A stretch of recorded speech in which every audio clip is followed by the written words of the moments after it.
The Gospel according to Mark. Chapter 4.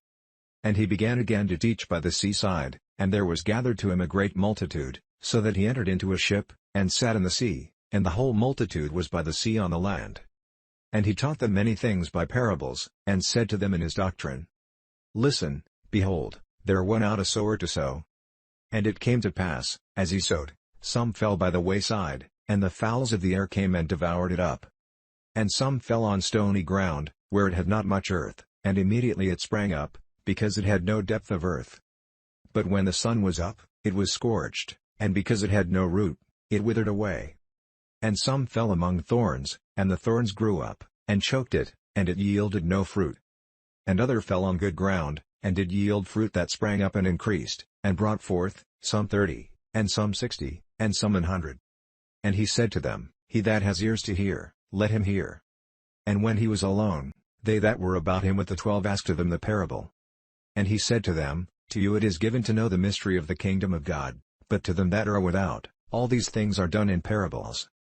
That seeing they may see, and not perceive, and hearing they may hear, and not understand, lest at any time they should be converted, and their sins should be forgiven them. And he said to them, Know you not this parable? And how then will you know all parables? The sower sows the word. And these are they by the wayside, where the word is sown, but when they have heard, Satan comes immediately, and takes away the word that was sown in their hearts. And these are they likewise which are sown on stony ground, who, when they have heard the word, immediately receive it with gladness. And have no root in themselves, and so endure but for a time. Afterward, when affliction or persecution rises for the word's sake, immediately they are offended. And these are they which are sown among thorns, such as hear the word. And the cares of this world, and the deceitfulness of riches, and the lusts of other things entering in, choke the word, and it becomes unfruitful.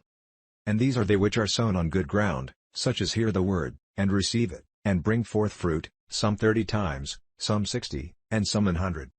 And he said to them, Is a candle brought to be put under a bushel, or under a bed? And not to be set on a candlestick? For there is nothing hid, which shall not be manifested, neither was anything kept secret, but that it should come abroad. If any man have ears to hear, let him hear. And he said to them, Take heed what you hear, with what measure you mete, it shall be measured to you, and to you that hear shall more be given. For he that has, to him shall be given, and he that has not, from him shall be taken even that which he has. And he said, So is the kingdom of God, as if a man should cast seed into the ground, and should sleep, and rise night and day, and the seed should spring and grow up, he knows not how. For the earth brings forth fruit of herself, first the blade, then the ear, after that the full corn in the ear. But when the fruit is brought forth, immediately he puts in the sickle, because the harvest is come. And he said, Whereunto shall we liken the kingdom of God? Or with what comparison shall we compare it? It is like a grain of mustard seed, which, when it is sown in the earth, is less than all the seeds that be in the earth. But when it is sown, it grows up, and becomes greater than all herbs, and shoots out great branches, so that the fowls of the air may lodge under the shadow of it. And with many such parables spoke he the word to them, as they were able to hear it. But without a parable spoke he not to them, and when they were alone, he expounded all things to his disciples. And the same day, when the even was come, he said to them, Let us pass over to the other side. And when they had sent away the multitude, they took him even as he was in the ship. And there were also with him other little ships. And there arose a great storm of wind, and the waves beat into the ship, so that it was now full. And he was in the hinder part of the ship, asleep on a pillow, and they awake him, and say to him, Master, care you not that we perish?